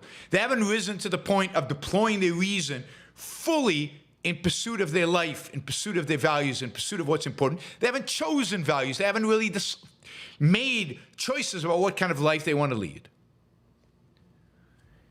And as a consequence, they are driven by emotional biological desires, and reason doesn't apply to them because they're not engaging in it. So they are just whipsawed by the biology, by desire, by whim. And that explains certain men that, the evolutionary psychologists would say, oh, they're spreading their seed around because biology dictates that we reproduce. No, they're just driven by sexual desire. They haven't grown up since they were 16, and they haven't brought it, if you will, into the realm of reason. They're not integrated because reason doesn't apply to them. So it's just going by pure whim and desire. And that looks like they're behaving in some evolutionary clever way, but no, they're not. They're just being brutes. They're just being, and again, monogamy is rare in human history. Jews were not monogamous in Europe until 700 years ago. And in the East, were really never monogamous until modern times. Arabs are still not monogamous. In Islam, there's no monogamy. Other societies, again, monogamy is modern, is new.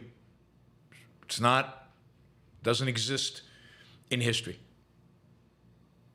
And our attitudes towards sex generally, and this is, I think, why we link sex to reproduction so much. Our attitudes towards sex have been perverted and distorted and abused and by Christianity. Christianity has had an awful, horrible impact on our views regarding sex. So anything that comes out of Western society relating to sex is unlikely to be healthy because it is so influenced by Augustine and the nutty Christians who have a very, very bad attitudes towards sex and its meaning and its significance and its value. So it's not surprising. And who knows what a proper, healthy attitude towards sex should be.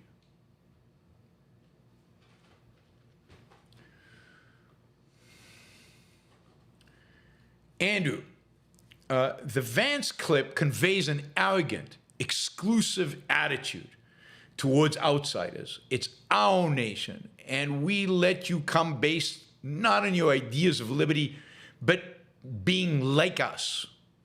No matter how calmly delivered, it's fear of the other. Yeah, and it's not even like us. It's we'll let you come in when it serves our purposes. And maybe we'll let you come in to do some work. But the work the powers to be decide on. This is the whole point system for deciding who should come in, and H-1B visas where only smart people can come in, or only tech people can come in, and only these people come in, not those people can come in. We know, we're central planners, we know what people this country needs, and it's the needs of the country that must be fulfilled. That's nationalism.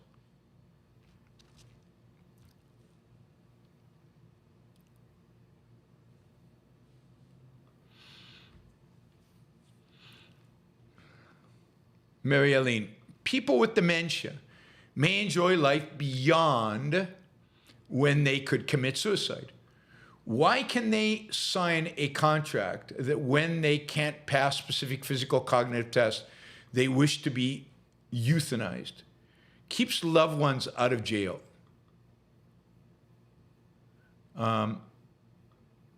People with dementia may enjoy life beyond when they could commit suicide.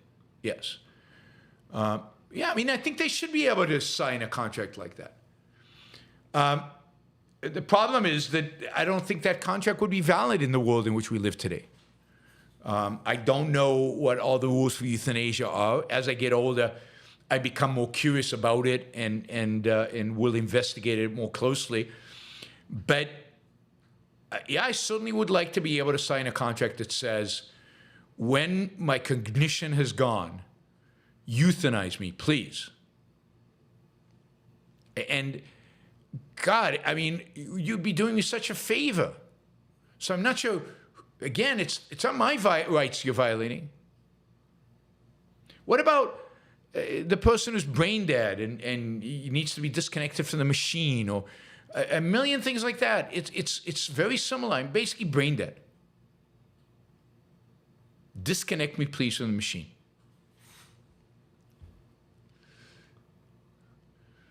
Christian says, I guess my fear is people with mental issues will be told someday by insurance companies, state, family, they should choose death in Canada.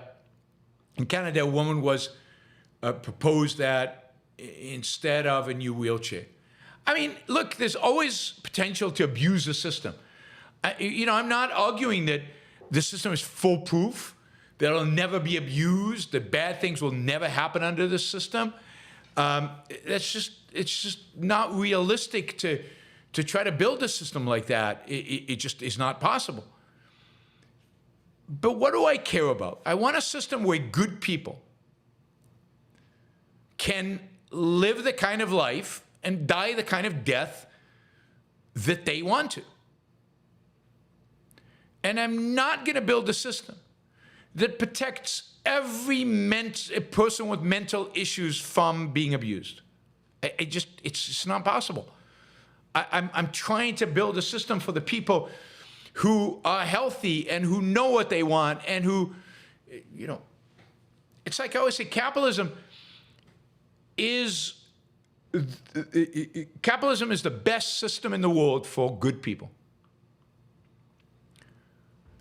It might not be as good for bad people as the current system, or for mentally disadvantaged people. I don't know. But my concern is moral people, good people, thinking people. And look, if your family is going to cheat you into dying, then, get away from their family. But if that's going to be the case, that's going to be the case. If they're going to be bad people doing bad things because of this, so be it. But they're not going to be doing it to rationally, fully alert people, because that's not going to happen. And it would be nice if you could, when you are rational, fully alert, to be able to dictate exactly how you want to die.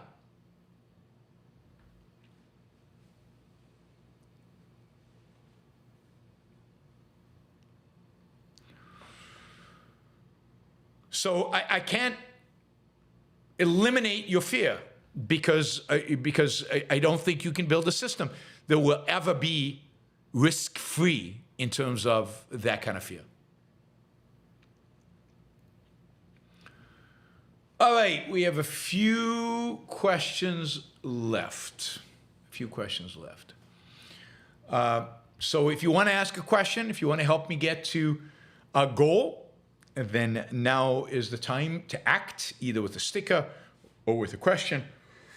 We're about $175 short of our 3-hour goal. We're doing really well for a 2-hour goal, so in that sense, we're doing fine. Let's see where we are. We've got about 10, 12 questions, short ones though.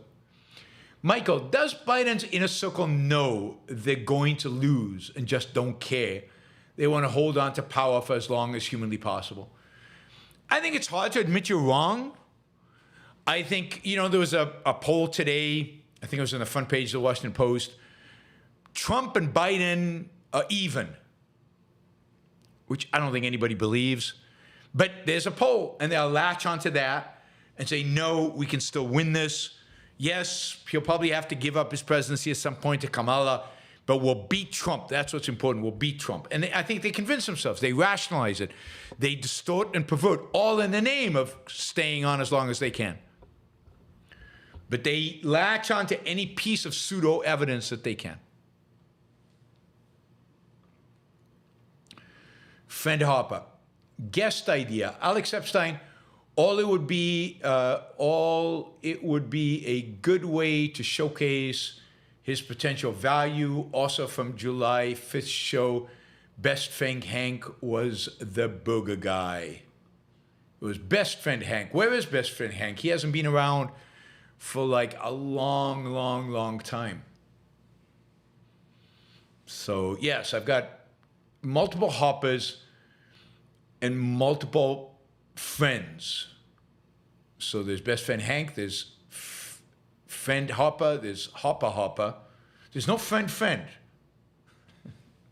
So yeah, tell best friend Hank he needs to come back. Michael, we have to fight for our lives with kid gloves against those deemed oppressed.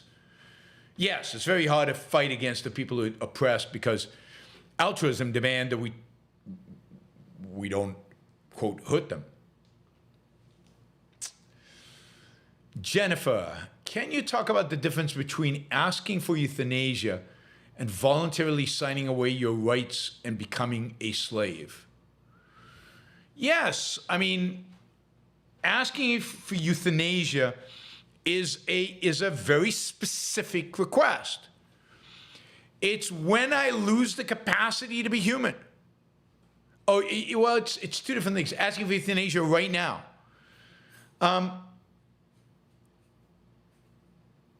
Euthanasia is, you can't change your mind about it. You can't regret it. You can't suddenly discover the value of life. You're dead. It's definitive. Versus slavery is basically saying, I still value life, but, and you can't have, I still value life, but I don't want to have it. I want to be a slave. So by asking for euthanasia, you're basically saying, I don't value life. Okay? That's it. It's a definitive statement. Signing yourself up to slavery is acknowledging the value of life and yet wanting to be a slave within it. And that is wrong, as is signing a contract to have yourself tortured or whatever. Those are all wrong because you're alive, because life is still setting the standard. Euthanasia means you've given up on life. You've given up on life as the standard. That's it. You want to die. And I think euthanasia would not happen for healthy, functioning adults. I think it would be very, very rare. It would mainly be happening for people who are losing it, physically or mentally, or both. Lone dissenter, your hope was a landslide Biden win to crush MAGA and remake the GOP. But you recently called Biden unelectable, yes. But wouldn't even a narrow loss to demented moron crush now MAGA harder, vote Biden? No, I don't think so. Because I think that a what do you call it? A narrow loss would be treated the same way it was in 2020. Oh no, they stole the election. We didn't lose. We didn't lose at all. Look at the ballot shield. Look at the 2,000 mules over there. Look at whatever. Look at all the made up stuff. Look at all the made up stuff. So no, I mean, I think the best outcome right now is for Biden immediately to step aside, and for, you know, I don't know who the best candidate would be. They'd have to figure it out, but to have somebody else replace him, and maybe it's Kamala. Maybe that's the easiest, but I'm not sure she could beat Trump. But and I just don't think. I think you can say vote Biden and he's going to beat Trump, but I don't think he can beat Trump. I think it's over. I think the election is over. I don't think Biden has a chance. And you can still vote for Biden as a vote against Trump, and that's fine. But you're just voting against Trump.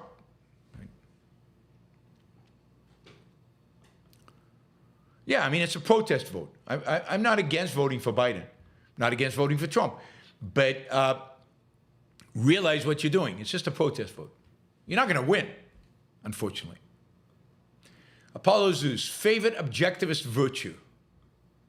Well, I mean, it has to be rationality because that's the one that integrates all the other virtues. I mean, it's all the virtues embedded in rationality as a virtue. They all gain meaning from all applications of rationality. Apollo Zeus, the relation between conceptualization and the formation of emotions. Well, I mean, we form emotions from conclusions we come to. Which means from, some kind of conceptual thinking that we're doing at some level. But I don't know that there's a relationship directly between conceptualization and formation of concept. They are, I'm sure they're related. This is a good question to ask somebody like Harry Binswanger. Perfect question for Harry Binswanger. Apollo says, AI's implication of biotech, huge, huge. We talked about this in previous shows. AI can now scan drugs and connect them with particular effects you want to create in the cell. Or they can scan millions of combinations of molecules. They can create new proteins. Indeed, AI has invented more proteins, combinations, molecules that create proteins, than human beings have discovered or invented since the beginning of time. So, just its ability to use big data sets to see patterns is going to be enormous value for every aspect of biotechnology. It's probably the biggest contribution AI is going to have is going to be to biotech. Friend Harper, I heard that the price of fool's gold is going up because it has lithium in it. Oh, interesting. Fool's gold is something that looks like gold but is not, and that is interesting. It's got this rare earth material in it. All right, Robert, what makes an American an American? That you're born, blood and soil. I wonder, do these types ever have a moment of self-reflection and cringe?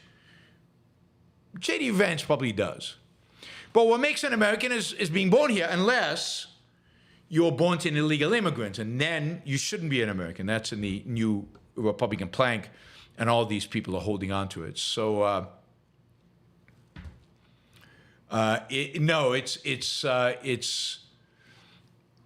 it is blood and soil. It's you were born on this soil from people who were born in this soil, because the legal immigrant children are not Americans, we are told. Not real Americans. Not blood and soil Americans. All right, Nick. Wasn't it a political blunder for Bibi to draw out the war in Gaza? People don't like long wars. Do you agree a Trump presidency makes victory unlikely? I mean, Bibi is one big political blunder. He's awful. He should have been kicked out years ago. He should resign tomorrow, yesterday. Yes, I mean, I said the war should be done in a month. It's not just it's a crime. It's not an issue of a blunder. It's a crime. It's an absolute moral crime, political crime, what he's done. Do you agree a Trump presidency makes victory unlikely? Yes. But victory is unlikely because Netanyahu is at the helm, and Biden or Trump won't let them win. They want a deal. They want a deal. They're deal makers. They're pragmatist deal makers. Francisco makes so many great speeches, despite his intelligence. Why does he neglect his copper mines? because that's the whole point of Atlas Shrugged. I don't want to give it away. But the whole point of Atlas Shrugged is that he must neglect his copper minds. If he is to be moral, if he is to be true to his values, he must neglect his copper minds. You need to read the novel again, because that is the point. That's the point of what govt is saying and doing. The whole point of the whole thing is that he has to go on strike.